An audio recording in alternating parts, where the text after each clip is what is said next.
Hey guys, my name is C. Andrea. I'm a BMW genius here at Passport BMW, and today we're going to go over adjusting your displays. So the first thing you want to do is go to your car menu and then settings. Here you have all of your adjustable settings. You'll go into your display menu. Here you have the option to adjust your head-up display. If your vehicle is equipped with it, it'll be right in front of your dash.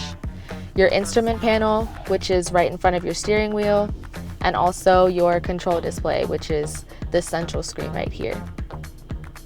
So for your head-up display, you can raise and lower it. You can also increase or decrease the brightness, and you can also rotate it if you prefer.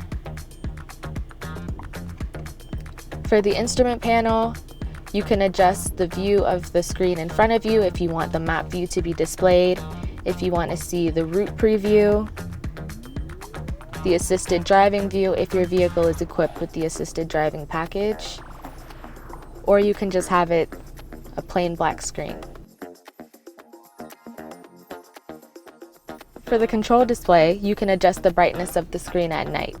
And your driving mode view is what changes the view of your instrument panel when you change your different drive modes from Sport, Comfort, and Eco Pro.